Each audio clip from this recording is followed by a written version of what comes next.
Welcome to Midnight Cases. If you can't sleep, I'm here to sit with you through the darkness and tell you a true crime story.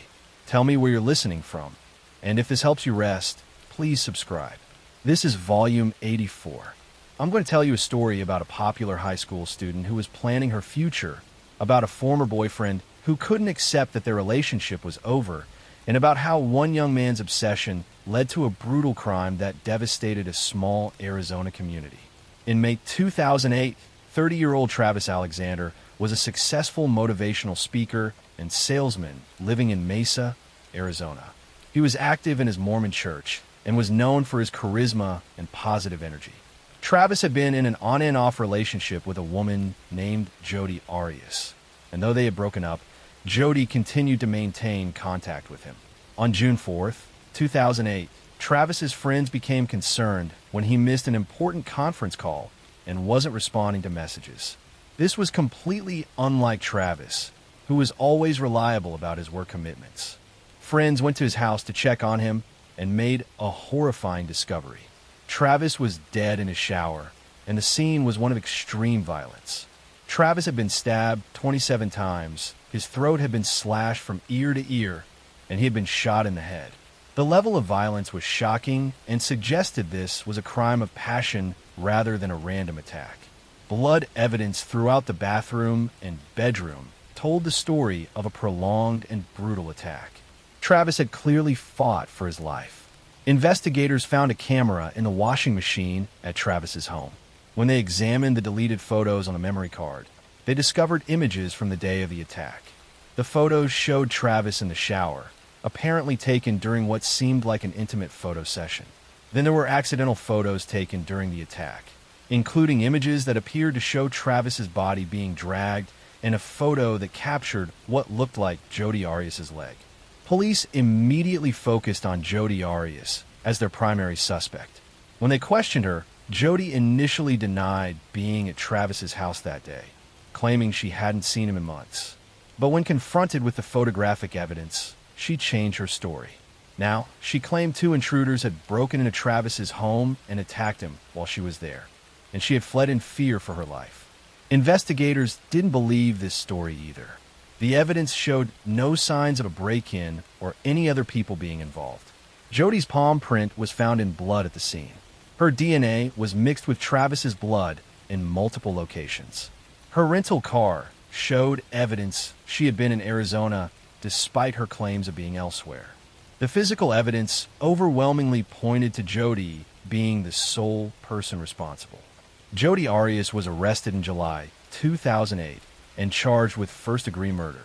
Over the months leading up to trial, she would change her story yet again. This time, she claimed that she had killed Travis in self-defense after he attacked her in a rage. She painted Travis as abusive and violent, saying she had been forced to defend herself. The trial began in January 2013 and became a media sensation, broadcast live on television and followed by millions. The prosecution presented evidence that Jody had been obsessed with Travis and couldn't accept that he wanted to end their relationship. They showed text messages and emails demonstrating that Jody had been stalking Travis, sneaking into his house, and showing up uninvited. Travis had told friends he was afraid of Jody. Prosecutors argued that Jody had driven from her home in California to Arizona, bringing weapons with her, intending to kill Travis. She had arrived at his house and convinced him to take intimate photos in the shower. Then, when he was vulnerable and not expecting an attack, she had stabbed him repeatedly. When he continued to fight back, she slashed his throat and shot him to ensure he was dead. Jody took the stand in her own defense, spending 18 days testifying. She claimed Travis had been physically and sexually abusive throughout their relationship, and that on the day of his death, he had attacked her after she dropped his camera. She said everything that happened was in self-defense, and that she only remembered fragments of the attack because she had blacked out from fear. The prosecution tore apart Jody's testimony during cross-examination.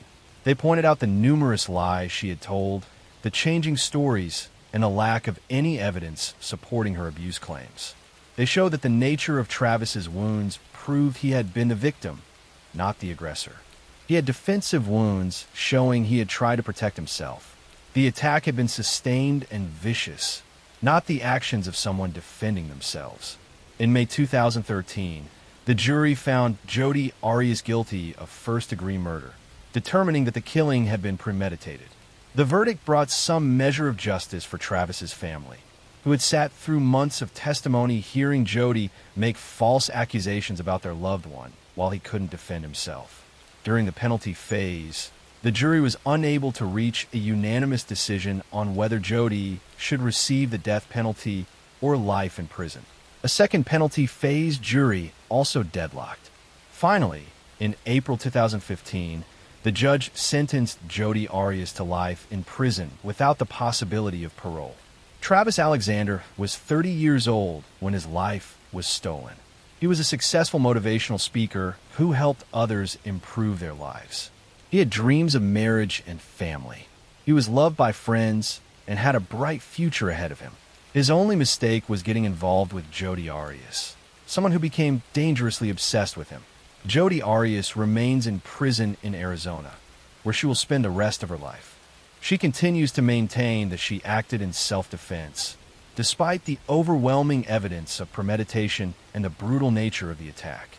Travis's family has worked to preserve his memory and counteract the false narrative Jodi created about him during the trial.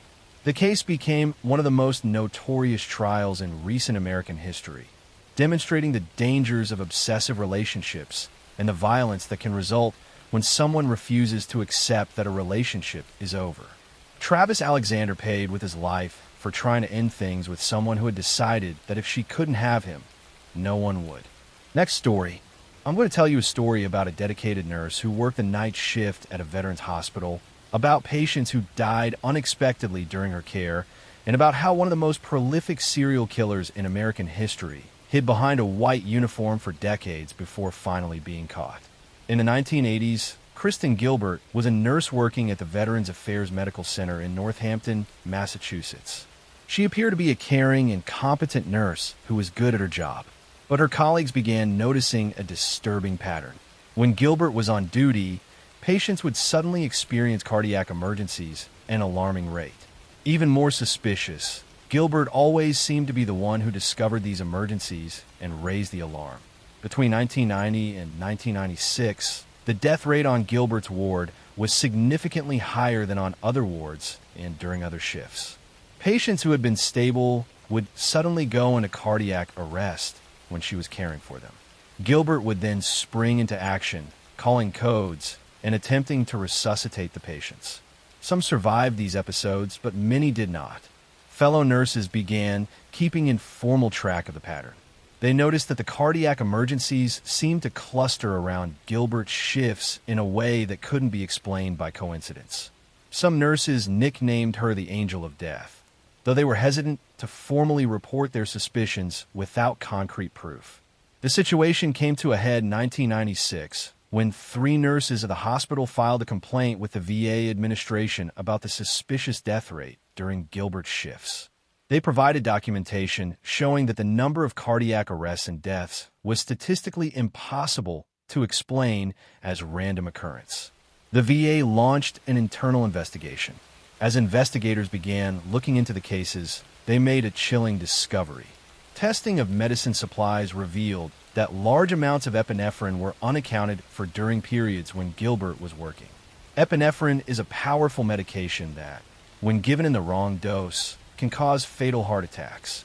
The missing drugs coincided perfectly with the timing of the suspicious deaths. Investigators exhumed the bodies of several patients who had died under Gilbert's care. Toxicology testing revealed that these patients had extremely high levels of epinephrine in their systems, far more than would have been administered for any legitimate medical purpose. The patients had been deliberately injected with lethal doses of the drug. The evidence suggested that Gilbert had been stealing epinephrine from the hospital's medication supplies and injecting patients with it to cause cardiac arrests. She appeared to enjoy the excitement and attention that came with medical emergencies. Some psychologists later suggested she had Munchausen syndrome by proxy, a condition where someone creates medical emergencies to gain attention and be seen as a hero. Kristen Gilbert was arrested in 1998 and charged with 4 counts of murder and 3 counts of attempted murder, though investigators believe she had actually killed many more patients. The charges focused on cases where the evidence was strongest and where they could definitively prove Gilbert had administered the fatal doses. During the investigation, more disturbing details about Gilbert emerged. After she became aware she was under suspicion, she had called in bomb threats to the hospital in an attempt to disrupt the investigation. She had also been having affairs with hospital security guards and had exhibited erratic and manipulative behavior with colleagues. Gilbert's trial began in 2000. The prosecution presented the statistical evidence showing the impossibly high death rate during her shifts. They presented toxicology evidence proving patients had been poisoned with epinephrine. They showed that Gilbert had access to the medication and opportunity to administer it. They brought in medical experts who testified that the levels of epinephrine found in the victims could only have been given deliberately. The defense tried to argue that the deaths were due to natural causes or poor medical care at the hospital rather than deliberate murder. They challenged the statistical analysis and suggested that the exhumations and testing procedures might have been flawed. They portrayed Gilbert as a dedicated nurse who was being scapegoated for systemic problems at the VA hospital. But the evidence was overwhelming. Witness after witness testified about the pattern of deaths during Gilbert's shifts. The toxicology evidence was conclusive. Former colleagues described Gilbert's strange excitement during medical emergencies and her tendency to be present whenever patients crashed. The jury saw through the defense's attempts to create reasonable doubt. In March 2001, Kristen Gilbert was found guilty of 3 counts of first-degree murder, 1 count of second-degree murder, and 2 counts of attempted murder. She was sentenced to 4 consecutive life terms plus 20 years. She would spend the rest of her life in federal prison with no possibility of parole. After her conviction, investigators continued reviewing deaths that had occurred during Gilbert's time at the VA hospital. They identified at least 40 suspicious deaths that occurred when she was on duty, though they could only prove definitively that she was responsible for the 4 murders she was convicted of. The true number of her victims may never be known. The patients Gilbert killed were military veterans who had served their country and were receiving care at a VA hospital. They were vulnerable, often elderly or seriously ill, and they trusted that the nurses caring for them were there to help them heal.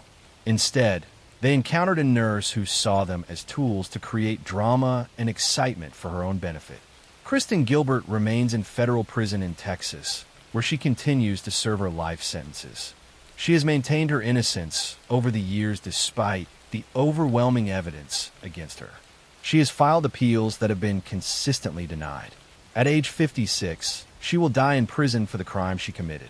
The Gilbert case led to reforms in how hospitals monitor and respond to unusual patterns of patient deaths. Medical facilities implemented better tracking systems for controlled medications and more robust protocols for investigating when death rates on particular shifts or with particular staff members are statistically abnormal. Background checks and psychological screening for healthcare workers also became more thorough. The case serves as a reminder that people in positions of trust and authority can abuse that trust in the most terrible ways. The patients at the VA hospital believed they were safe in the hands of their nurses. They had no way of knowing that one nurse saw them not as people deserving care, but as opportunities to create medical emergencies that would make her feel important and give her the adrenaline rush she craved. Kristen Gilbert violated everything that nursing stands for, and her victims paid with their lives. Next story.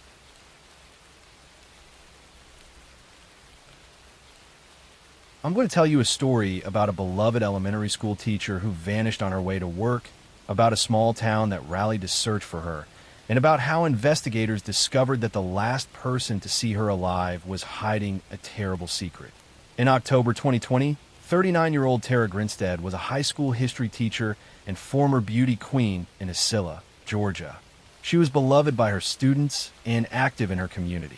On October 22, 2005, Tara attended a beauty pageant where she was helping as a judge, then went to a barbecue at a friend's house. That was the last time anyone saw her alive. When Tara didn't show up for work on Monday morning, her colleagues immediately knew something was wrong.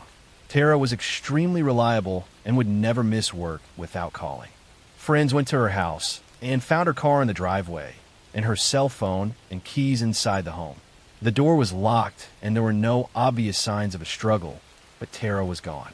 Police began investigating and found a latex glove in Tara's front yard that appeared to have been left recently.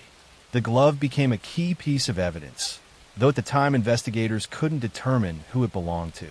The small town of Asilla was gripped with fear about what had happened to their beloved teacher. For over a decade, the case remained unsolved. Tara's family never gave up hope of finding answers. The case was featured on television shows, and in 2016, a podcast called Up and Vanished brought renewed national attention to Tara's disappearance. The podcast popularity put pressure on investigators and brought in new tips. In February 2017, over 11 years after Tara disappeared, police made a breakthrough. They arrested a man named Ryan Duke and charged him with murder. Duke had been a student at the high school where Tara taught, though he had graduated years before her disappearance. The arrest shocked the community because Duke had never been considered a major suspect. According to the investigation, Ryan Duke confessed to a friend about what he had done, and that friend eventually went to authorities. Duke told investigators he had broken into Tara's home intending to commit burglary while he was high on drugs. He claimed Tara had woken up and confronted him, and he panicked and strangled her. He said he then got help from a friend named Bo Dukes to dispose of her body. Bo Dukes was arrested and charged with concealing a death and hindering the apprehension of a criminal. According to the confession, the two men had taken Tara's body to a pecan orchard owned by Bo's family, where they burned her remains. Bo was convicted and sentenced to 25 years in prison for his role in covering up the crime. Ryan Duke's trial was delayed multiple times over several years. When it finally began in 2022, Duke shocked everyone by recanting his confession. He now claimed that he had lied about killing Tara and that Bo Dukes was actually the one responsible.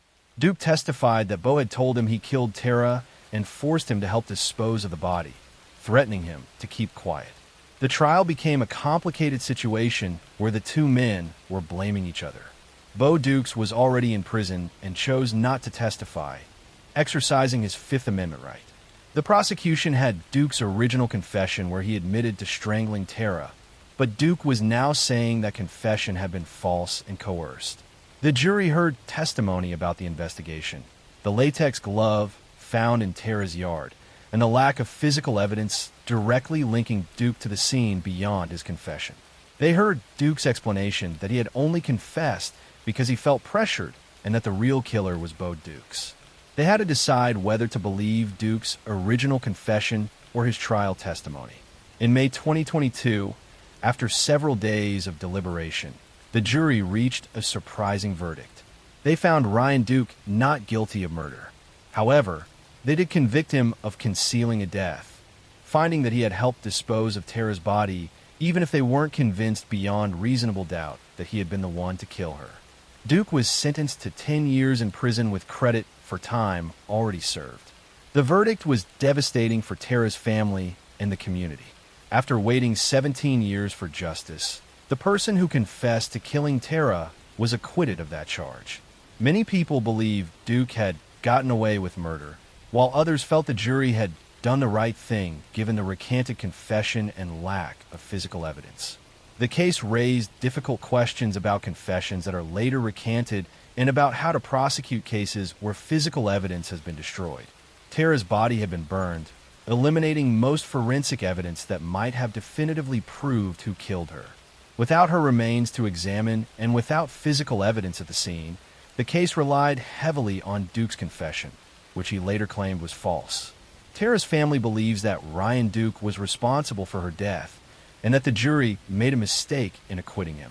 They feel that his detailed confession and the circumstances of the case prove his guilt beyond a reasonable doubt standard. But without a conviction, they have been denied the full justice they sought. The case highlighted the challenges of prosecuting crimes when crucial evidence has been destroyed and when confessions are disputed.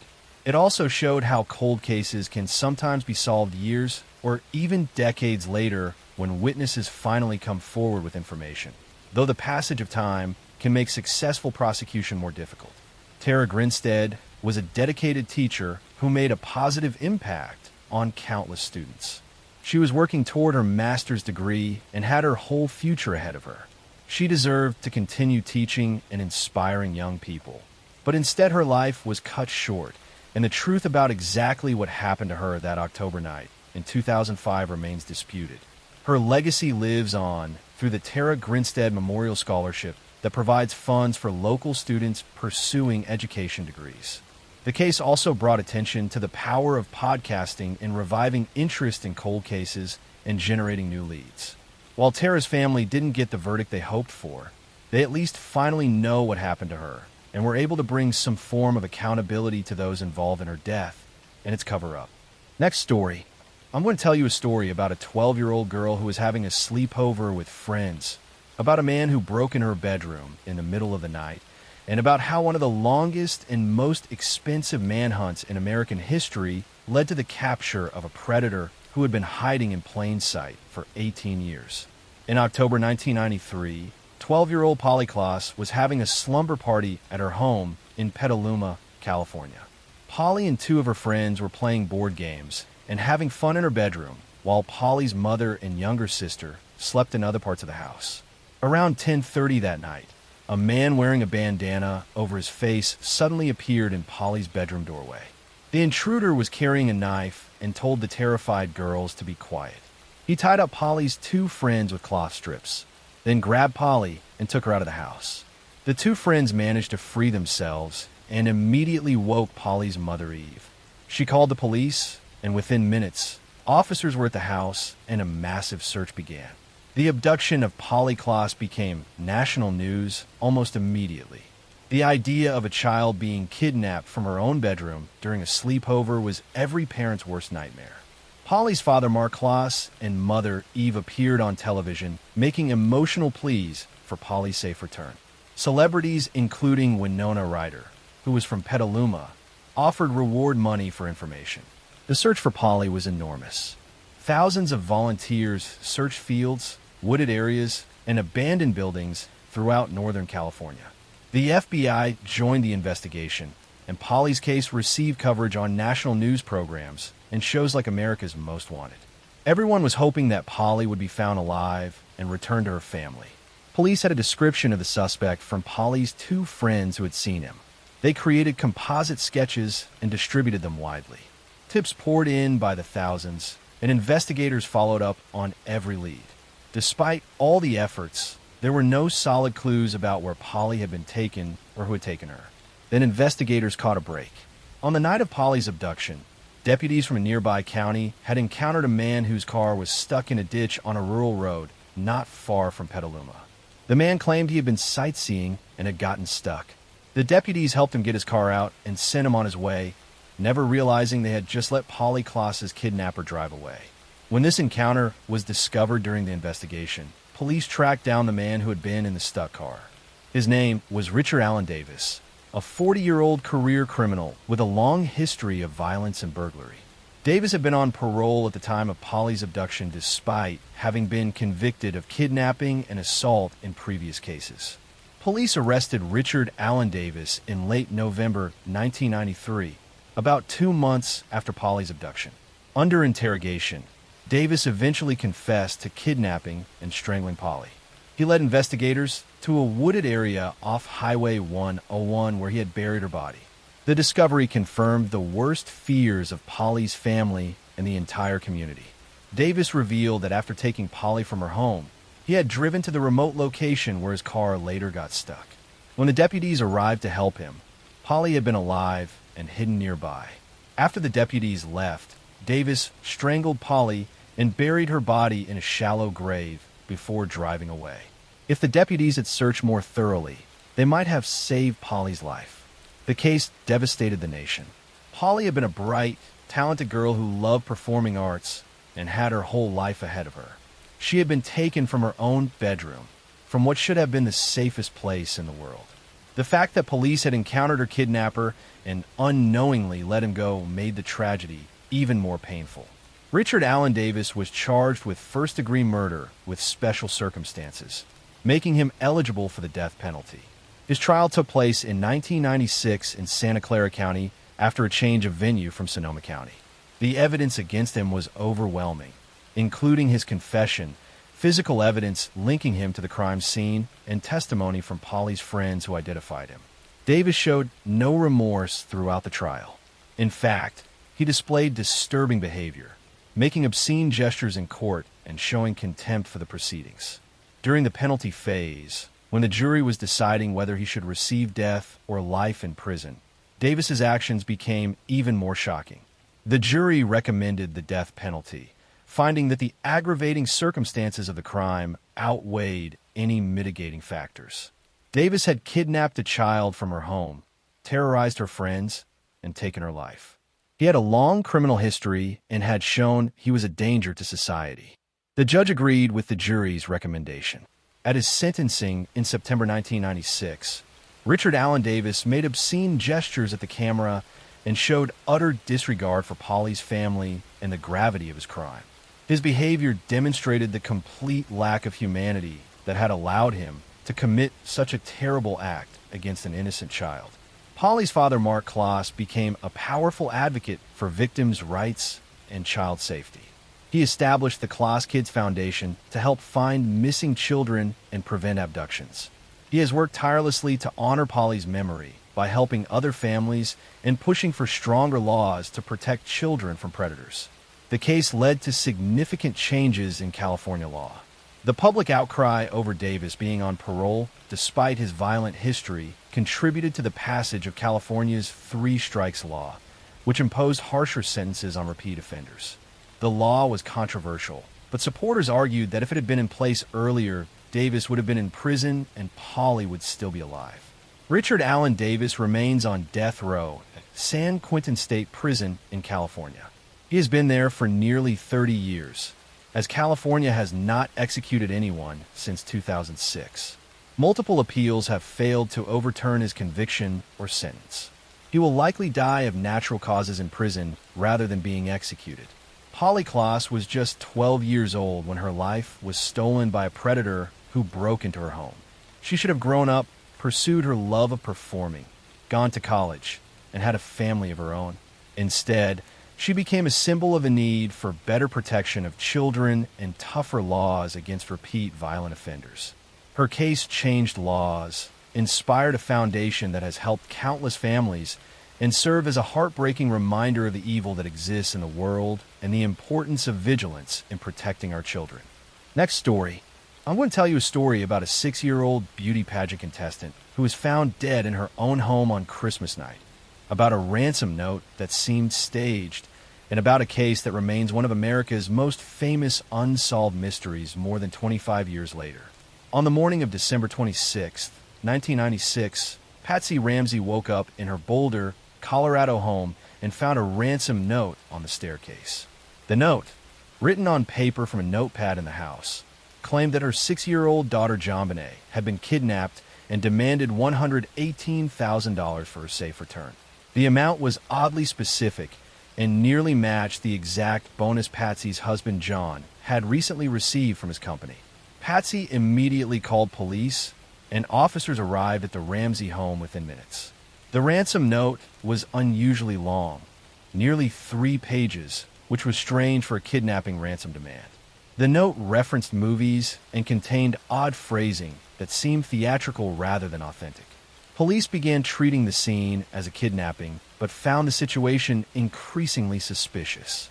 John Ramsey and some friends searched the house while police secured the scene. Hours after the initial call, John went down to the basement and opened the door to a small wine cellar room. Inside, he found JonBenet's body. She had duct tape over her mouth, a cord around her neck, and her hands were loosely tied. John immediately picked up his daughter's body and carried her upstairs, contaminating the crime scene. The discovery changed everything. This wasn't a kidnapping at all. JonBenet had been in the house the entire time, dead in the basement while police searched for a kidnapper who didn't exist. The medical examiner determined that JonBenet had died from strangulation by ligature and had also suffered a severe skull fracture. There was evidence suggesting she had been sexually assaulted. The case immediately became a media sensation. JonBenet had been a child beauty pageant contestant, and photos and videos of her in elaborate costumes and makeup were broadcast nationally. The images disturbed many people who felt uncomfortable with the sexualization of such a young child. The case sparked debates about child beauty pageants and whether they put children at risk. Police focused their investigation on the Ramsey family. The ransom note had been written on paper from inside the house using a pen from the house. There were no signs of forced entry anywhere. The oddly specific ransom amount matching John's bonus seemed too coincidental. The elaborate staging of the scene suggested someone with intimate knowledge of the family. Handwriting experts examined the ransom note and said they could not eliminate Patsy Ramsey as the author. The note contained phrases and handwriting patterns that were similar to Patsy's writing. Some experts believed she had written it, while others disagreed. The handwriting evidence became one of the most contentious aspects of the case. The Ramsey family maintained their innocence from the beginning. They insisted that an intruder had entered their home, attacked JonBenet, and left the ransom note to mislead police. They pointed to evidence of an unidentified male DNA found on JonBenet's clothing that didn't match any family member. They argued this DNA belonged to the killer. The Boulder Police Department and the district attorney's office had major disagreements about how to handle the case. The police wanted to focus more intensively on the family, while the DA felt there wasn't enough evidence to charge them. The disagreements hampered the investigation and created public confusion about the direction of the case.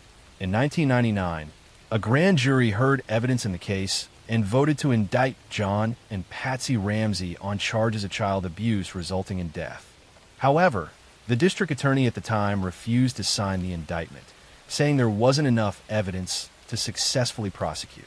This decision wasn't made public until years later, adding another layer of controversy to the case. Over the years, various theories emerged about what happened to JonBenet. Some believed that an intruder had indeed killed her and that the family was innocent. Others believed that someone in the family, possibly accidentally, had harmed JonBenet and that the parents had staged the scene to cover it up. Still others suggested JonBenet's brother Burke, who was 9 at the time, might have been involved. In 2003, new DNA testing technology became available, and additional testing was done on evidence from the scene. The test confirmed the presence of DNA from an unknown male on multiple pieces of JonBenet's clothing. This DNA didn't match anyone in the Ramsey family or anyone in the DNA databases. In 2008, the Boulder District Attorney publicly apologized to the Ramsey family, stating that new DNA evidence had convinced prosecutors that an intruder was responsible and that the family was not involved. The letter was a dramatic reversal from years of suspicion directed at the family. Patsy Ramsey had died of ovarian cancer in 2006, never seeing her name officially cleared. John Ramsey has continued to advocate for justice for JonBenet and has pushed for further DNA testing using newer technologies. He believes that genealogical DNA databases, like those used to catch the Golden State Killer, could potentially identify his daughter's killer. Burke Ramsey, JonBenet's brother, has largely stayed out of the public eye, but has given occasional interviews maintaining that he and his family had nothing to do with his sister's death. He successfully sued CBS for a documentary that suggested he might have been involved, receiving settlement. The case remains officially unsolved. Boulder police say the investigation is active and ongoing, and they continue to follow up on tips and review evidence periodically.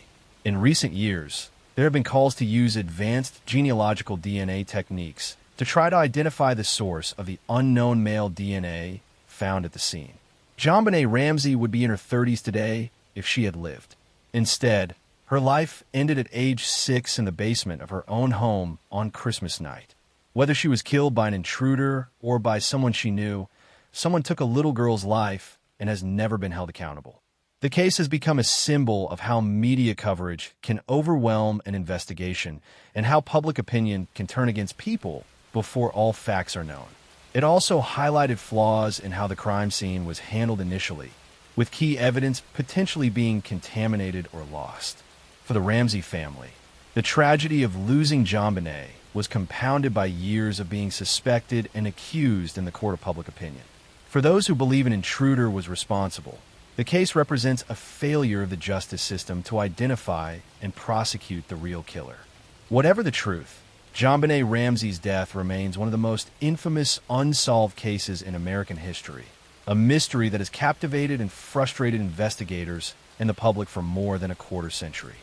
Next story.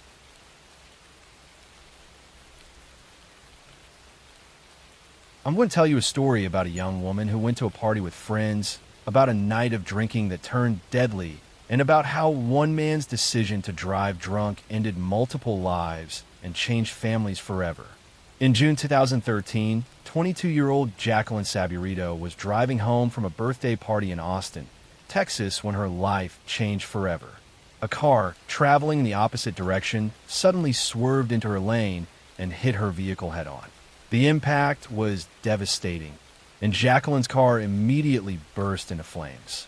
2 of her friends died at the scene, and Jacqueline was trapped in the burning vehicle for nearly a minute before being pulled out by rescue workers. The driver who caused the crash was 18-year-old Reggie Stepe, and he was severely intoxicated. Stepe had been at a party drinking heavily and had gotten behind the wheel despite being far over the legal limit. Witnesses said his car had been weaving across the road before the collision. When police tested his blood alcohol level after the crash, it was more than twice the legal limit. Jacqueline survived the initial crash, but the burns she suffered were catastrophic.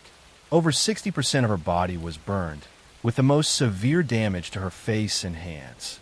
She spent months in the hospital undergoing dozens of painful surgeries. Doctors had to amputate several of her fingers. Her face was so severely burned that her features were completely disfigured. She would require ongoing medical care for the rest of her life. The 2 friends who died in the crash were Laura Guerrero and Natalia Bennett, both young women in their early 20s who had been looking forward to their futures. They died instantly when Steffi's car slammed into them. Their families were left to grieve, while also watching Jacqueline fight for her life in the hospital. Reggie Stepe was charged with 2 counts of intoxication manslaughter for the deaths of Laura and Natalia. The prosecution argued that Stepe had made a conscious choice to drink heavily and then drive, showing reckless disregard for human life. They presented evidence of his blood alcohol level and testimony from witnesses who had seen him drinking at the party and had tried to stop him from driving. The defense tried to portray Stepe as a good kid who had made a terrible mistake. They argued that he hadn't intended to hurt anyone and that he was remorseful for what had happened. They asked for leniency, suggesting that sending a young man to prison for a long time wouldn't undo the tragedy and would only ruin another life. The jury found Reggie Stepe guilty on both counts. The judge sentenced him to 7 years in prison for each count, to be served concurrently, meaning he would serve 7 years total. Many people felt the sentence was too light, given that 2 people had died and Jacqueline had been left permanently disfigured. But under Texas law at the time, this was within the normal sentencing range for intoxication manslaughter. Jacqueline Saburito became the face of anti-drunk driving campaigns in Texas and across the country. Despite her severe injuries and constant pain, she chose to share her story publicly to prevent others from making the same choice Stepe had made. She appeared in public service announcements showing her disfigured face and explaining what drunk driving had done to her life. The images of Jacqueline before and after the crash were shocking and powerful. Before the accident, she had been a beautiful young woman with her whole life ahead of her. After the crash, she was left with severe scarring and disfigurement that would never fully heal. She underwent over 100 surgeries and attempts to reconstruct her face and hands, enduring years of painful procedures and rehabilitation. Jacqueline's story resonated with people because she refused to hide. She could have stayed out of the public eye and dealt with her injuries privately, but instead she chose to use her experience to educate others.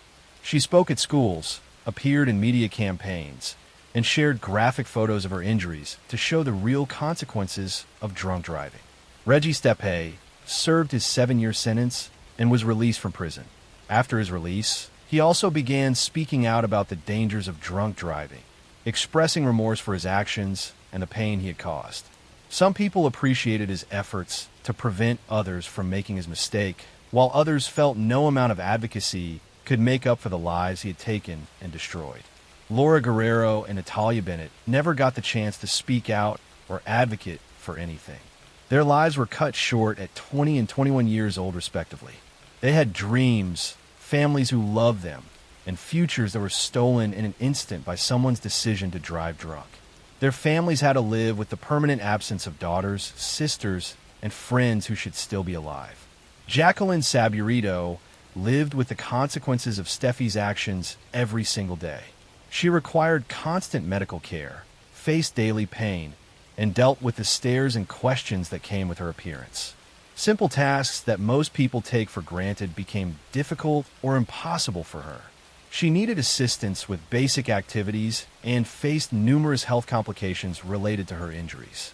In 2019, Jacqueline Saburito died at age 40 from cancer.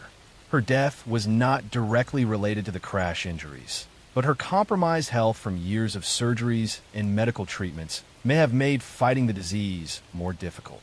Her death was mourned by many who had been inspired by her courage and advocacy. The case of Jacqueline Saburito and the crash caused by Reggie Stephay became one of the most well-known examples of the devastating consequences of drunk driving. The before and after photos of Jacqueline were used in driver's education classes and anti-drunk driving campaigns around the world. Her willingness to show her injuries and share her pain educated millions of people about why getting behind the wheel while intoxicated is never worth the risk. Drunk driving remains a serious problem despite decades of awareness campaigns and stricter laws. Every year, thousands of people die in crashes caused by intoxicated drivers, and many more are seriously injured. Jacqueline's story served as a powerful reminder that drunk driving doesn't just potentially kill the drunk driver, it destroys innocent lives and leaves survivors with permanent consequences. The tragedy also highlighted how lenient sentencing can be for drunk driving cases, even when people die. 7 years in prison for taking 2 lives and permanently disfiguring another person struck many as inadequate justice. The case sparked discussions about whether drunk driving laws and penalties need to be even stricter to truly deter people from making this deadly choice. Jacqueline Saburito's legacy lives on through the countless lives that were potentially saved by her advocacy. Young people who saw her photos or heard her speak made different choices about drinking and driving. Her courage in sharing her story despite the pain and difficulty transformed a personal tragedy into a force for preventing future tragedies. Next story.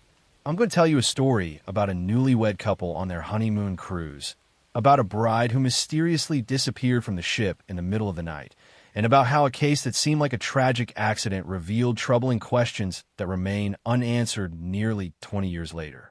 In July 2005, 26-year-old George Smith IV and his 25-year-old wife Jennifer Hagel Smith were on their honeymoon aboard a Royal Caribbean cruise ship traveling through the Mediterranean. The couple from Connecticut had been married just 12 days and were celebrating with family and friends on what was supposed to be the trip of a lifetime. On the night of July 4th, 2005, George and Jennifer spent the evening drinking and partying at the ship's casino and bars. Security footage showed them returning to their cabin around 4 in the morning, with George appearing extremely intoxicated and needing help walking. Several young men who had been hanging out with the couple helped George back to his room. The next morning, passengers and crew noticed a large blood stain on the overhang below George and Jennifer's cabin balcony. The stain was visible from the side of the ship and was clearly blood. When crew members went to check on the Smiths, they found George Smith missing and Jennifer asleep in the cabin. Jennifer said she didn't remember much from the night before because she had been so intoxicated. George Smith was never found. Despite extensive searches of the ship and the water, his body was never recovered. The blood on the overhang and the evidence in the cabin suggested that George had gone over the balcony of his own cabin, falling into the sea. But the question was whether he had fallen accidentally, jumped, or been pushed. The investigation quickly became complicated. The ship was in international waters when George disappeared, creating jurisdictional issues about who should investigate. The FBI eventually took over the case because the Smiths were American citizens on an American registered cruise line. By the time investigators could properly examine the crime scene, the cabin had been cleaned and potential evidence had been lost. For young men who had been partying with George and Jennifer that night became persons of interest. These men, who were in their early 20s and from California, had been seen on security cameras helping George back to his room.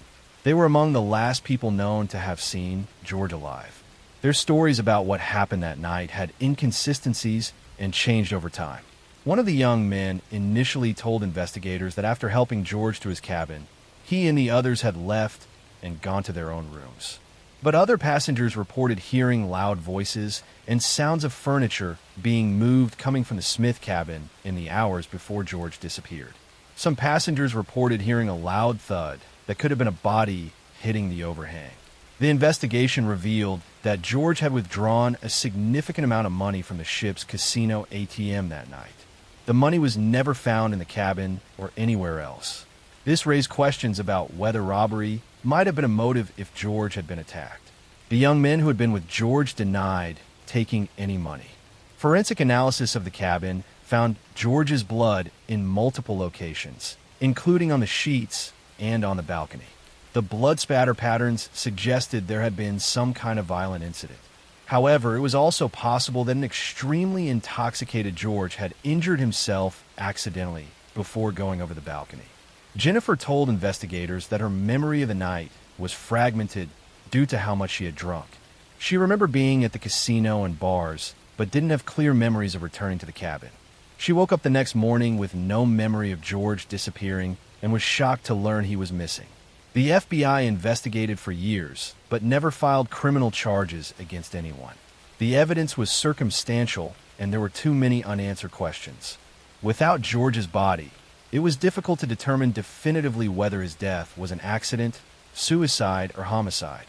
The international nature of the case and the delay in proper investigation made building a prosecutable case nearly impossible. George's family hired private investigators and pushed for answers. They believed that George had been attacked and thrown overboard, possibly during a robbery. They felt the cruise line had not done enough to secure the crime scene or investigate promptly. They also believed that the young men who had been with George knew more than they were saying. The cruise line faced criticism for how the situation was handled. The cabin was cleaned before it could be properly processed as a crime scene. Passengers who might have been witnesses were allowed to disembark without being thoroughly interviewed. These mistakes potentially destroyed evidence and hampered the investigation. The case brought attention to the issue of crimes on cruise ships and the challenges of investigating them. Because ships travel through international waters, jurisdiction can be unclear.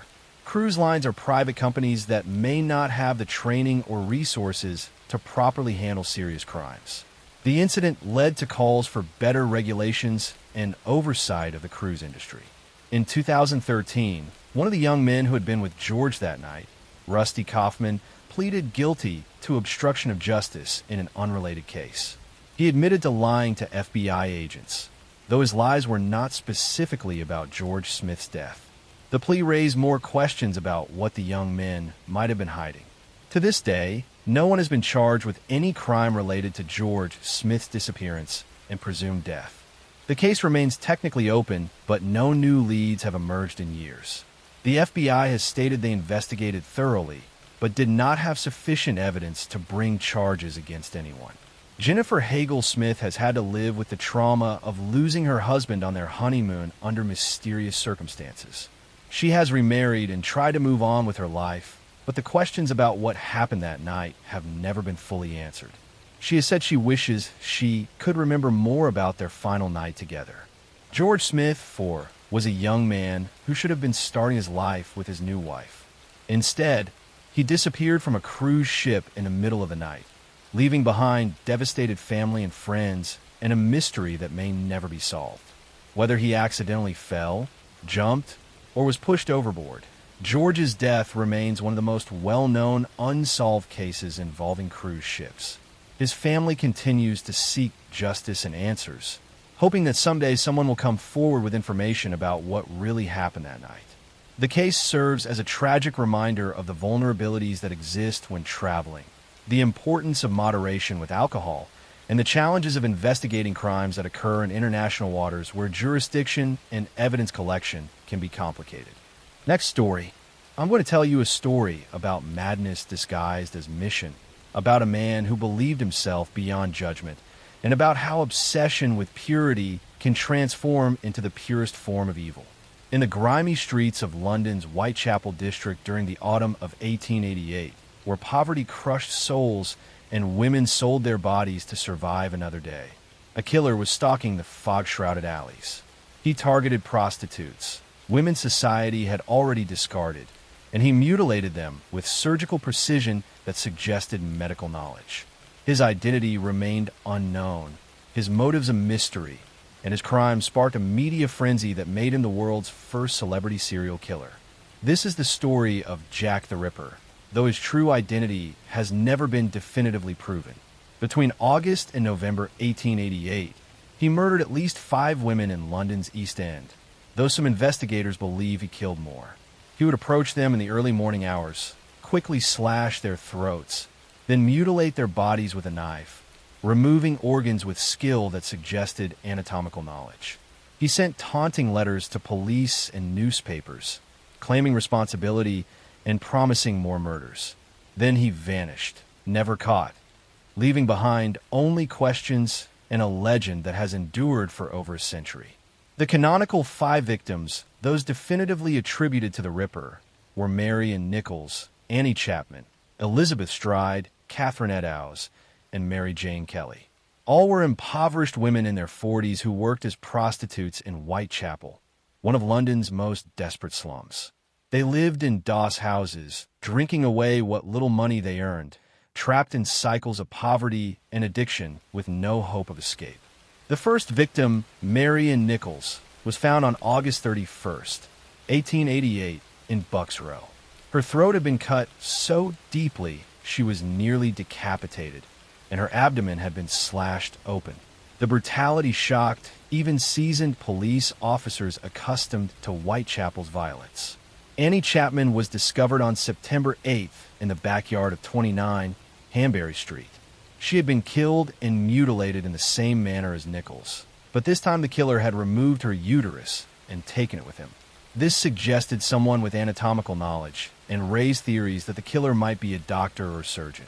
On September 30th, 2 murders occurred in one night. Elizabeth Stride was found with her throat cut, but not mutilated, possibly because the killer was interrupted.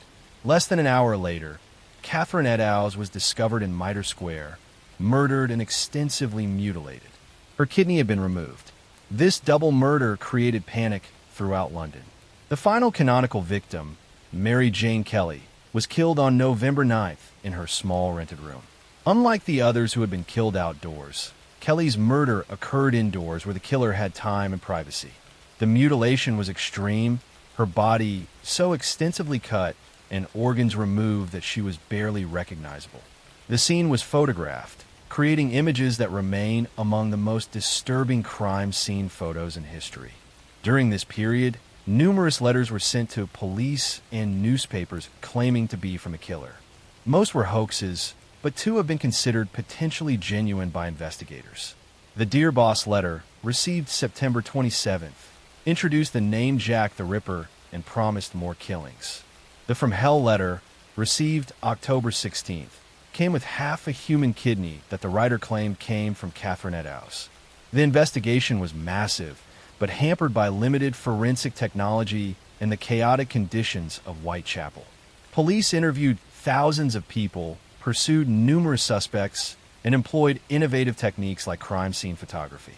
But they never definitively identified the killer. Theories about Jack the Ripper's identity have proliferated for over a century. Suspects have included Montague John Druitt, a barrister who drowned himself shortly after the final murder; Aaron Kosminski, a Polish immigrant with mental illness who was confined to an asylum; Michael Ostrog, a Russian con artist with a history of violence; Walter Sickert, an artist whose paintings some believe contain clues about the murders. Even members of the royal family have been implicated in conspiracy theories. though without credible evidence. Modern forensic analysis using DNA from letters and evidence has pointed to some suspects more than others, but definitive proof remains elusive. The contamination of evidence over 130 years and the questionable chain of custody make conclusive identification impossible. What makes Jack the Ripper significant beyond the murders themselves is his cultural impact. He became the prototype for the serial killer in popular imagination, the mysterious figure who kills without clear motive and eludes capture. The Victorian press sensationalized the crimes, creating a media circus that amplified fear throughout London and captured international attention. The murders also exposed the desperate conditions in London's East End, where poverty forced women into prostitution and made them vulnerable to violence. Social reformers used the Ripper case to advocate for better housing, employment opportunities, and support for the poor. The victims, who had lived and died in obscurity, became symbols of society's failure to protect its most vulnerable members.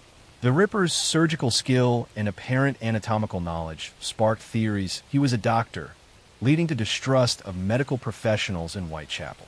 His ability to disappear after murders in crowded areas suggested someone who belonged in the neighborhood, who could blend in rather than stand out as suspicious. Some historians believe Jack the Ripper stopped killing because he died, was imprisoned for another crime, or was institutionalized in an asylum. Others think he may have emigrated or simply stopped for reasons unknown. The abrupt end to the murder series remains as mysterious as the killer's identity. The 5 canonical victims are now more famous in death than they ever were in life. Mary Ann Nichols, Annie Chapman, Elizabeth Stride, Catherine Eddowes, and Mary Jane Kelly have been studied extensively, their lives examined for clues about why they were targeted and what they might reveal about their killer. The Jack the Ripper case remains unsolved, one of history's most infamous cold cases. The killer's identity is likely lost to time, but his crimes change how society viewed serial murder and how media covered violent crime. He transformed from a real killer into a legend, a symbol of Victorian-era fears about modernity, urbanization, and the darkness lurking in city streets. The women he killed deserve to be remembered not just as victims, but as individuals who lived difficult lives in impossible circumstances, who were let down by society before they were destroyed by a madman. Their deaths exposed the brutal realities of poverty and inspired reforms that helped others, though the changes came too late to save them.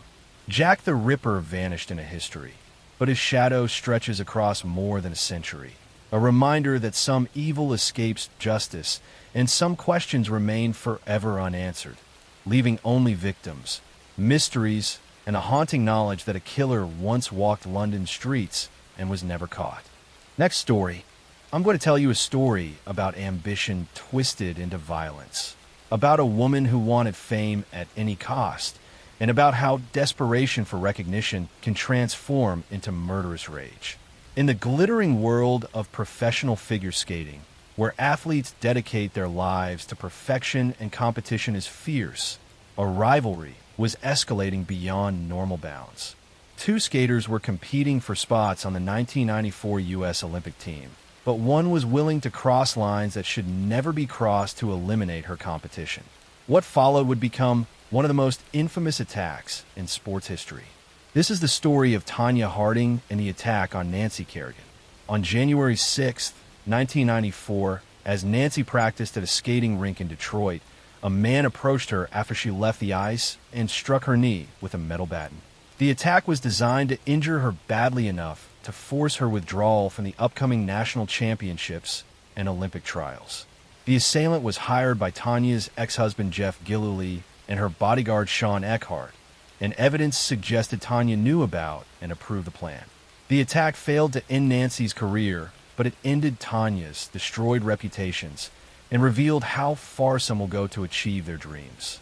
Tanya Maxine Harding was born on November 12, 1970, in Portland, Oregon. Her childhood was marked by poverty and abuse that shaped her aggressive, combative personality. Her mother, Lavana, was brutal, physically and emotionally abusing Tanya throughout her childhood. She would beat her daughter, mock her appearance, and push her relentlessly in skating while never offering praise or affection. Tanya's family was poor, struggling to afford skating lessons and equipment. This made her an outsider in the elite world of figure skating, where most competitors came from wealthy families who could afford the best coaches and training. Tanya wore homemade costumes while her competitors wore expensive designer outfits. She felt judged and dismissed by skating officials who valued elegance and refinement, qualities Tanya's rough background had not provided. But Tanya had undeniable athletic ability. She was powerful and aggressive, landing jumps other female skaters could not. In 1991, she became the first American woman to land a triple axel in competition, a feat requiring tremendous strength and technical skill. This should have made her a star, but judges consistently scored her lower than competitors with more polished presentations. Tanya's personal life was chaotic. She married Jeff Gillooly when she was 19, beginning a volatile relationship marked by domestic violence. Jeff was controlling and abusive, and Tanya was trapped in a cycle she did not know how to escape. The abuse she had experienced from her mother had normalized violence in relationships. By 1993, Tanya's skating career was declining. She was 23, old for a figure skater, and her technical skills were offset by presentation scores that judges kept artificially low. Meanwhile, Nancy Kerrigan was emerging as America's skating sweetheart. Nancy was elegant, beautiful, and came from a working-class background that made her relatable. She was everything Tanya was not, and she was winning. Tanya became obsessed with Nancy, seeing her as the obstacle between herself and Olympic glory. In Tanya's mind, if Nancy were eliminated, she would make the Olympic team and finally receive the recognition she deserved. This obsession transformed into a conspiracy to injure Nancy badly enough to force her withdrawal from competition. Tanya's ex-husband Jeff and her bodyguard Sean began planning the attack in late 1993. They hired Shane Stant to carry out the assault and Derek Smith to drive the getaway car. The plan was crude but effective. Wait for Nancy to finish practice, approach her when she was vulnerable, and strike her knee hard enough to cause serious injury. On January 6, 1994, at the Cobo Arena in Detroit, Shane Stant waited for Nancy to finish practicing. As she walked through a corridor talking to her father, Shane rushed up and struck her right knee with a metal baton. He fled before anyone could stop him. Nancy collapsed, crying in pain and confusion, repeatedly asking why someone would do this to her. The attack made international headlines immediately. Nancy was America's sweetheart, and the brutal assault shocked the sports world. Investigators began working to identify the assailant and determine if this was a random attack or something more sinister. Within days, the conspiracy unraveled. Sean Eckhart, Tanya's bodyguard, began talking to people about his involvement, unable to resist bragging about the crime. Investigators traced phone records connecting Tanya's camp to the attacker. Jeff, Sean, Shane, and Derek were all arrested and confessed, each implicating the others. The question became, what did Tanya know and when did she know it? Evidence suggested she knew about the attack beforehand and may have helped plan it, though she denied this. After the attack, she definitely knew who was responsible, but said nothing to authorities, making her complicit even if she had not initiated the plan. Nancy recovered more quickly than expected. Her knee was bruised, but not permanently damaged. She competed at the national championships in February and placed second. Tanya won the event, but the victory was overshadowed by the investigation. Both were named to the Olympic team, setting up a dramatic confrontation in Lillehammer, Norway. At the 1994 Winter Olympics, the focus was on Tanya and Nancy rather than the competition itself. Nancy skated beautifully and won the silver medal. Tanya's performance was disastrous, hampered by equipment problems and the pressure of a scandal. She finished 8th. After the Olympics, Tanya pleaded guilty to conspiring to hinder prosecution for not reporting what she knew about the attack. She received 3 years probation, was fined, and was banned for life from competitive figure skating. Her accomplices received prison sentences ranging from 18 months to 2 years. Nancy continued skating professionally and became a commentator and analyst. Her career recovered, though the attack remains the event most associated with her name. Tanya's life after skating was troubled, marked by various attempts to achieve fame through boxing, reality television, and other ventures. The attack on Nancy Kerrigan stands as one of sport's most shocking moments, revealing how far ambition can push people beyond moral boundaries. Tanya Harding destroyed her own career and reputation in an attempt to eliminate competition, proving that sometimes the most dangerous opponent is not the one across the ice, but the desperation and rage within yourself that convinces you violence is the answer to your problems.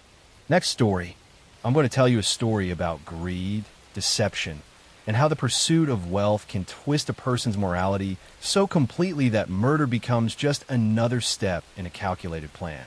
This is the story of H. Holmes, the man who built one of America's first known murder castles, and the crimes that would make him one of the most infamous serial killers in history. Herman Webster Mudgett, later known to the world as Dr. Henry Howard Holmes, was born on May 16, 1861, in Gilmanton, New Hampshire, into a strict religious family. His father, a well-respected farmer, was authoritarian and instilled in young Herman a fascination with control and order. Herman's early life was marked by an unusual curiosity about death and anatomy. As a child, he reportedly dissected animals and experimented with poisons, displaying a disturbing obsession with understanding how bodies worked and how they could be harmed. As he grew, Herman's intelligence became apparent. He excelled in school, particularly in science and mathematics, and gained a reputation as a prodigious student. However, those close to him noticed a darker side: manipulativeness, lying, and a lack of empathy. He was charming when it served him, persuasive when he wanted something, and capable of extreme cruelty in private. Friends recalled that even in adolescence, he had a fascination with controlling others and bending reality to suit his desires. In 1880, Herman entered the University of Michigan's medical school, studying medicine and, notably, anatomy. It was there that he further developed his knowledge of poisons, human physiology, and surgical procedures, all of which would later become tools in his crimes. While at university, he reportedly began experimenting with fraud, selling fake diplomas, and concocting elaborate schemes to deceive others. By the time he graduated, he had already learned how to use charm, intelligence, and trust as a weapon. After medical school, Holmes moved to Chicago, a booming city full of opportunity and anonymity. It was the late 1880s, and Chicago was preparing for the 1893 World's Columbian Exposition, a massive fair that would bring thousands of visitors to the city. Holmes saw the fair not as an opportunity to celebrate progress, but as a chance to exploit, manipulate, and ultimately kill. Holmes purchased a 3-story building in the Englewood neighborhood of Chicago, claiming he was opening a hotel for visitors attending the World's Fair. But this building was no ordinary hotel. He remodeled it extensively, installing hidden staircases, trapdoors, soundproof rooms, secret passages, and even a crematorium in the basement. Every architectural detail was designed to confuse, trap, and ultimately kill those who entered. The building became known as the Murder Castle, and it would soon earn a horrifying reputation. Holmes's crimes were not impulsive. They were meticulously planned. He lured young women to his hotel under the guise of employment, romance, or safe lodging. Once inside, he would isolate them in locked rooms or hidden compartments, torment them, and eventually kill them using poison, strangulation, or starvation. He used his medical knowledge to inflict precise harm and dispose of bodies in ways that made detection difficult. Many victims were cremated, dismembered, or buried in unmarked locations within the building or on nearby properties he owned. Holmes also used his crimes to facilitate financial gain. He married multiple women, often bigamously, and murdered them for life insurance payouts. He created elaborate schemes to embezzle money from hospitals, insurance companies, and businesses, using murder as a way to remove obstacles while profiting from their deaths. His charm, education, and social skills allowed him to manipulate everyone around him, from employees and tenants to business partners and romantic partners. For years, Holmes's activities went unnoticed. Chicago was a chaotic, rapidly growing city, and the transient nature of the World's Fair provided cover for his crimes. Missing persons were common, and Holmes's careful planning ensured he left little trace. Neighbors and guests often described him as polite and helpful, even philanthropic, further masking the horrors occurring behind the walls of his castle. Holmes's downfall began in 1894, when the suspicious death of his associate, Benjamin Pitzel, drew police attention. Pitzel's death was part of a larger insurance fraud scheme, but it led authorities to investigate Holmes's other activities. As investigators examined his properties, including the infamous murder castle, the scale of his crimes became apparent. Hidden rooms, secret passages, and evidence of dismembered bodies revealed a level of premeditation and cruelty that stunned investigators. During his trial, Holmes was charged with the murder of Benjamin Pitzel and later confessed to other killings, though historians believe the total number of victims may have been far higher. Estimates range from 27 to possibly over 200. The trial was sensationalized by the media, portraying Holmes as a cold, calculating genius capable of unimaginable evil. His ability to manipulate, charm, and deceive, even after his capture, fascinated and horrified the public.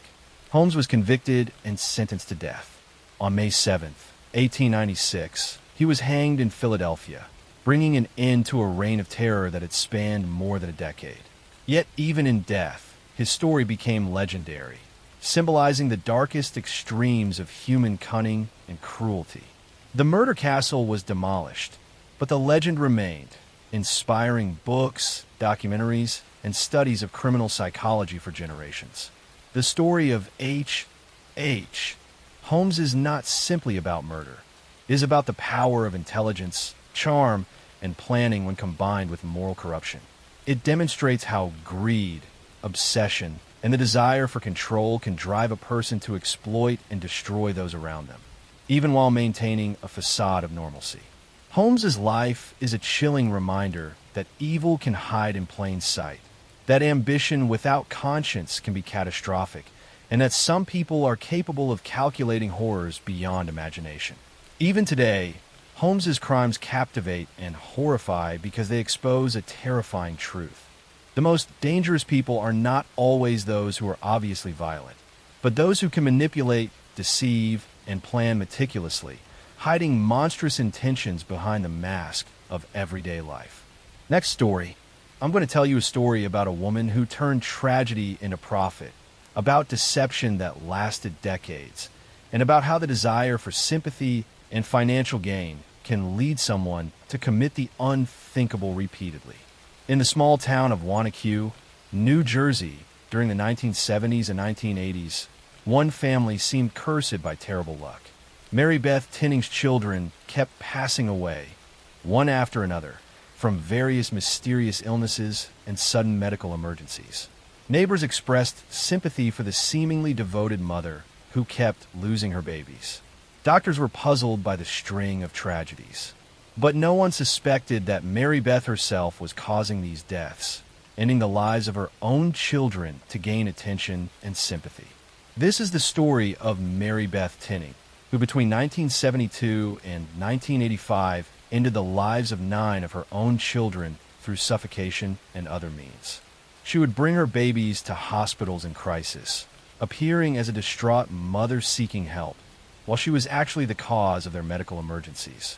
Her conviction in 1987 exposed one of the most disturbing cases of Munchausen syndrome by proxy ever documented, and revealed how a mother's need for attention could override the most basic parental instincts.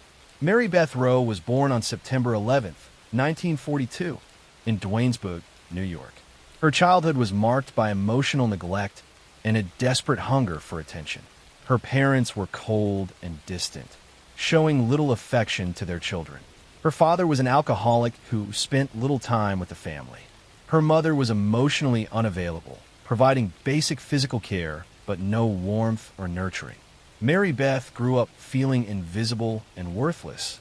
She struggled in school, not due to lack of ability, but because she could not focus when her emotional needs were so unmet. She had few friends and spent most of her time alone, developing fantasies about being special or important in some way. She craved recognition and sympathy, but had no healthy way to obtain it. She married Joseph Tinning in 1965. Joseph was a stable, hardworking man who provided financial security. They settled in Schenectady, New York, and began having children. For Mary Beth, motherhood seemed like an opportunity to finally matter, to be important to someone. But she quickly discovered that healthy children did not generate the attention she craved. In January 1972, Mary Beth's 8-day-old daughter, Jennifer, passed away from what doctors determined was meningitis and pulmonary edema. The death appeared natural and tragic. The community rallied around Mary Beth, offering sympathy and support. For perhaps the first time in her life, Mary Beth was the center of attention, receiving care and concern from everyone around her. The experience was intoxicating. Just 17 days after Jennifer's passing, Mary Beth's 2-year-old son, Joseph, died suddenly. Doctors attributed it to cardiac arrest related to a previous illness.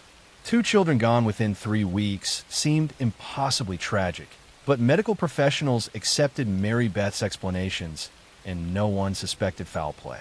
Mary Beth received even more sympathy and attention as the unlucky mother who had lost 2 children. What no one realized was that Mary Beth had discovered a terrible way to get the attention she desperately needed. By harming her children, she could create medical crises that brought doctors, nurses, neighbors, and family members rushing to support her. She was no longer invisible. She mattered. Over the next 13 years, 7 more of Mary Beth's children would pass away under suspicious circumstances. Barbara passed away at age 4.5, officially from Reye's syndrome. Timothy passed at age 3 weeks from what was called sudden infant death syndrome. Nathan passed at 5 months, another SIDS diagnosis. Mary Frances passed at 3 months. Jonathan passed at 3 months. Michael passed at 2.5 weeks. Each time, doctors accepted that these were tragic but natural deaths. Mary Beth's method was suffocation. She would smother her babies with pillows or blankets, cutting off their air supply until they stopped breathing. Sometimes she would revive them and bring them to hospitals, creating medical emergencies that required intensive intervention.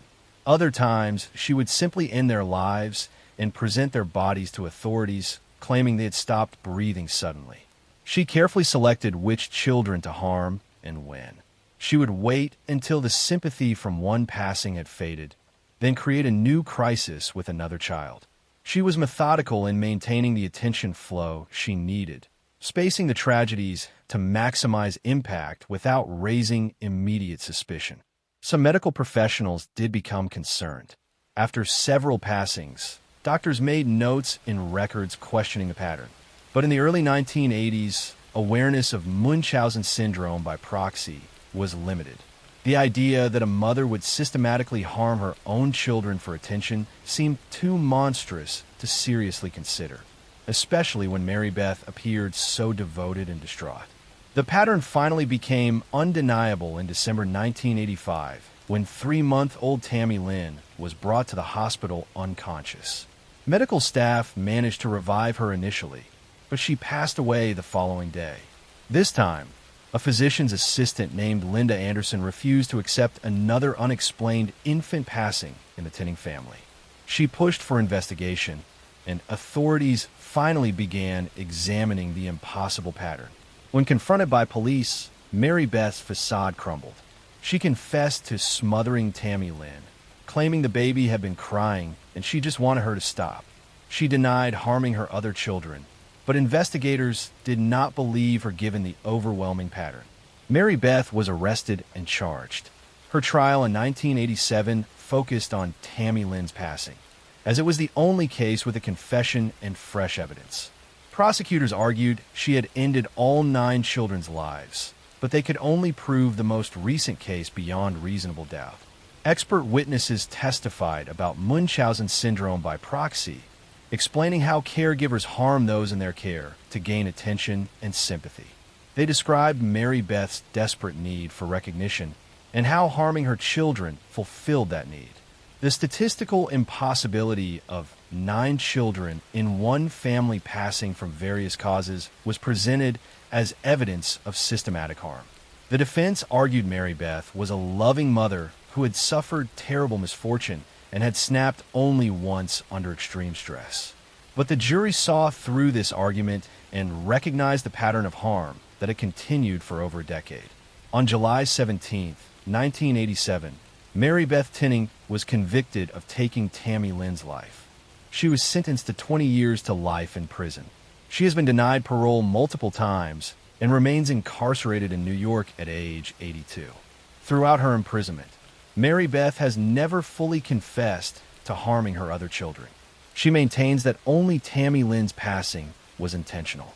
This denial continues to haunt the community and the few surviving family members who tried to support her through what they believed was unimaginable tragedy. Her husband, Joseph, divorced her and has lived quietly, never speaking publicly about the horror he lived through. He had trusted his wife completely, never suspecting that the woman he loved was systematically ending their children's lives. Next story. I'm going to tell you a story about a healer who became a hunter, about trust betrayed in the most sacred way, and about how someone sworn to preserve life chose instead to end it. In the hospitals of New Jersey and Pennsylvania during the late 1980s and early 1990s, patients who should have been recovering were experiencing sudden cardiac arrests at alarming rates. Medical staff noticed that these emergencies seemed to cluster during certain shifts, but the pattern was difficult to identify clearly. When someone finally connected the deaths to one particular nurse, the scope of the tragedy became clear. This is the story of Charles Cullen, a nurse who ended the lives of dozens of patients over 16 years. Between 1988 and 2003, he worked at 9 different healthcare facilities, administering lethal doses of medications to vulnerable patients in his care. He was fired from multiple positions when suspicions arose, but hospitals quietly let him go rather than report him, allowing him to find new employment and continue harming patients. His arrest in 2003 exposed not just his crimes, but a healthcare system that had failed catastrophically to protect patients from a predator in scrubs. Charles Edmund Cullen was born on February 22, 1960, in West Orange, New Jersey. His early life was marked by loss and instability. His father passed away when Charles was only 7 months old. His mother struggled to raise 9 children alone, and Charles received little individual attention or emotional support. He grew up feeling invisible and unimportant. Charles was a withdrawn, lonely child who showed signs of depression from an early age. When he was 17, his mother passed away in a car accident, leaving him feeling completely alone. He attempted to end his own life multiple times during his teenage years, but the interventions were brief and ineffective. He joined the Navy after high school, but his mental health continued to deteriorate.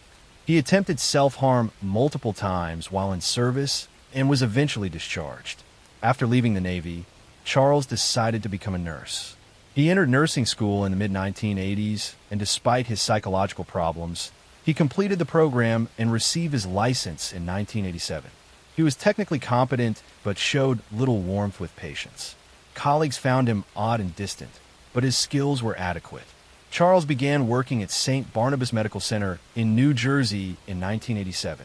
Within months, patients on his shifts began passing away unexpectedly. Elderly patients who had been stable would suddenly experience cardiac arrest. Medical staff noticed the pattern, but hospital administrators did not investigate thoroughly. When concerns were raised, they simply terminated Charles's employment and gave him neutral references. This became a pattern that repeated for 16 years. Charles would work at a hospital for months or years. Patients would pass away at suspicious rates during his shifts. Administrators would become concerned and terminate him, and he would immediately find work at another facility. No one reported him to authorities or the state nursing board. Charles's method was consistent. He would access medication storage areas and obtain drugs like digoxin and insulin. He would then administer lethal doses to patients through their intravenous lines, usually when no one else was around. The patients would go into cardiac arrest or experience fatal complications. Because many were elderly or already ill, the passings often seemed natural initially. He targeted patients seemingly at random. Some were terminally ill, but many were recovering and expected to go home. When later asked why he did it, Charles gave vague explanations about ending suffering, but evidence showed many victims were not suffering at all.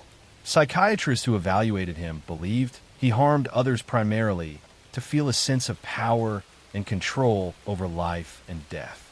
Between 1988 and 2003, Charles worked at 9 different medical facilities.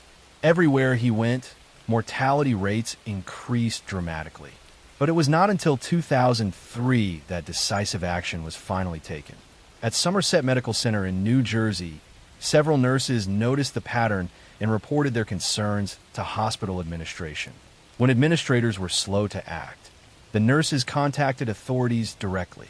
Investigators obtained medication access records showing Charles had been accessing drugs far more frequently than his patient assignments required. Toxicology tests on recently deceased patients revealed lethal levels of digoxin and other medications. The evidence was overwhelming. Charles Cullen was arrested on December 12, 2003. During questioning, he eventually confessed to ending the lives of patients at multiple facilities over 16 years. He admitted to at least 40 cases, but investigators believe the true number may exceed 400. His trial revealed the full extent of the institutional failures that had allowed him to continue harming patients for so long. Hospitals had protected themselves rather than reporting a dangerous employee. No system existed to track suspicious patterns across different facilities or flag healthcare workers who moved frequently after patient incidents. Charles pleaded guilty in 2004 to avoid the death penalty. He was convicted of taking the lives of 29 patients and attempting to harm 2 others. He was sentenced to multiple consecutive life terms totaling 397 years without possibility of parole. During sentencing, families of victims spoke about their loved ones who had trusted Charles to care for them. Many expressed anger not just at Charles, but at the healthcare system that had enabled him for so long. His case led to significant reforms, including better medication tracking systems, mandatory reporting requirements for suspicious patterns, and databases to flag problematic healthcare workers across facilities. But these changes came too late for his many victims. Charles Cullen remains imprisoned in New Jersey, now in his 60s. He has given occasional interviews, but shows no genuine remorse. He speaks about his actions in detached terms, as if discussing someone else's crimes. His story stands as a dark reminder that predators can exist in any profession, even those dedicated to healing. It revealed how institutional self-protection can enable ongoing harm, and how those who should be most trusted can sometimes be the most dangerous. Charles Cullen transformed healing hands into instruments of death, and a healthcare system more concerned with reputation than patient safety allowed him to continue for 16 years, while dozens of vulnerable people paid with their lives. Next story. I'm going to tell you a story about a hidden inheritance, about a community built on silence and tradition, and about a devastating snowstorm that finally cracked open a 30-year-old murder hidden beneath the frozen ground of the northernmost wilderness. The town of Black Frost Lake was not truly a town, but a collection of hardy families who had settled along the remote border between Montana and Canada in the 1960s, drawn by the promise of untapped mining potential. By the 1990s, the mines were long closed, and the community survived purely on tradition and intense self-reliance. This was a world of vast, white silence, where outsiders were rarely welcome and personal matters were never discussed beyond family walls. The central figures in this silence were the Eldridge family. Old Man Eldridge, the patriarch, and his 3 sons, Silas, the eldest and the inheritor, Jonas, the quiet middle brother, and Caleb, the youngest, who had left the community years ago, breaking the Eldridge legacy.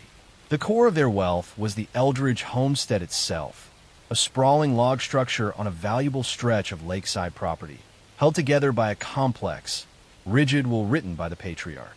In the autumn of 1996, Caleb returned home unexpectedly. He was the prodigal son, a failure in the city, returning only because the patriarch had died the previous spring, and the will demanded all three sons be present to finalize the estate. Caleb needed a share of the land to settle his substantial debts. His return instantly poisoned the atmosphere. Silas, who had spent his life managing the patriarch's tyrannical whims, viewed Caleb as a parasite threatening the family's control. Jonas, caught between his brothers, retreated into his usual silence. Tension built over 3 weeks of strained meals and unresolved legal arguments in the frozen cabin. Then, on a Tuesday, one of the 3 brothers was gone. Silas told the few people he spoke to that Caleb, unable to wait for the lawyers, had grown frustrated and simply packed his bags and hitchhiked back to the city. Silas's explanation was accepted immediately. Caleb was known to be volatile and unreliable. For 30 years, the disappearance of Caleb Eldridge remained an accepted truth. He ran away. The true breaking point came 30 years later, in January 2026. A historically severe blizzard, a weather event nicknamed the White Silence, descended upon Black Frost Lake, trapping residents for weeks and cutting off all power and communication. During the extreme cold snap, the old Eldridge homestead, now owned solely by Silas, suffered a devastating structural failure. The massive central stone chimney, which had stood since the 1960s, finally succumbed to a combination of old age and the record-breaking ice, collapsing partially into the living room floor. The collapse forced Silas to allow the first outside access the property had seen in decades. The county construction crew, assessing the damage, quickly realized the structural collapse was worse than expected. They found that the old foundation beneath the chimney had been irregularly reinforced with newer concrete. Detective Maria Ortiz, who specialized in cold cases and was one of the few officials allowed past the community's initial defenses, was called in. Ortiz immediately found the anomaly near the chimney base suspicious.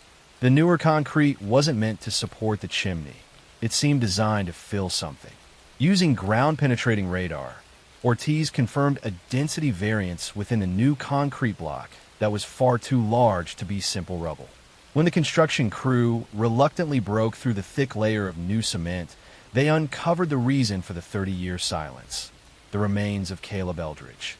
The forensic examination provided the initial timeline.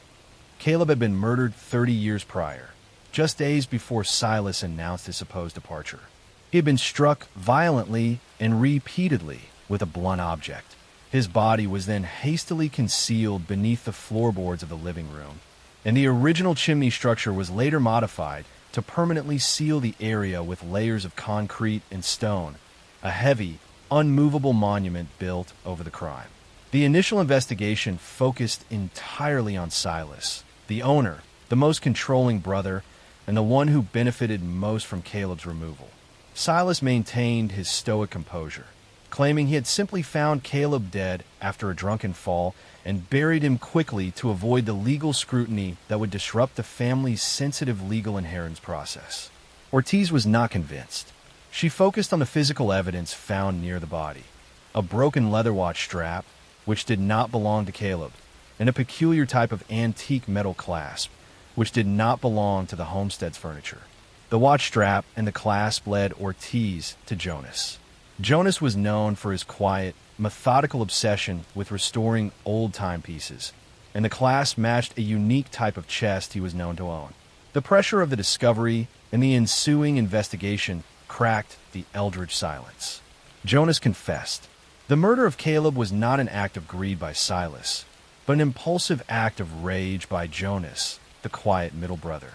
Jonas revealed the truth of the inheritance. The patriarch's will contained a secret clause stipulating that the property would be split equally only if all 3 sons unanimously agreed to sell the land. If any son died, the remaining brothers inherited the entirety, but if any brother forced the sale, the inheritance was forfeit. Caleb, in his desperation, had been attempting to force the sale against the wishes of his brothers.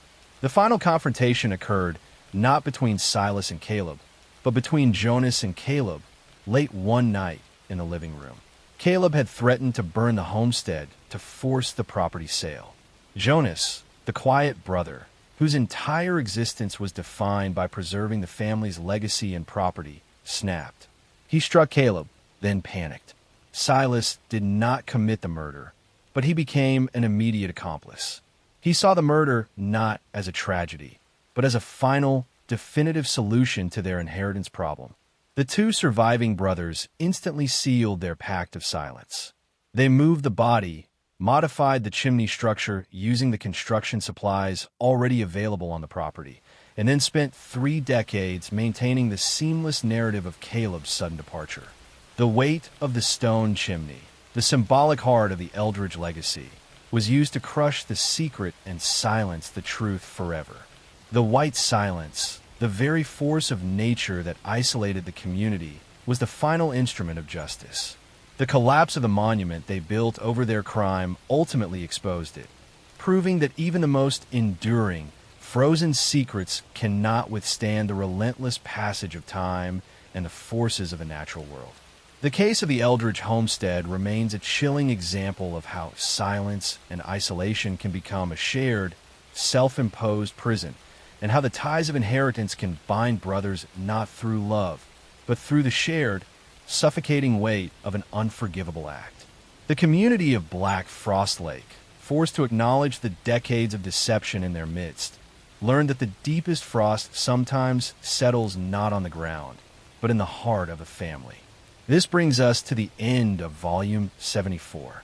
Thank you for spending these quiet minutes with me. Now I'll step back, and the gentle rain will take over to help you drift into sleep. Good night.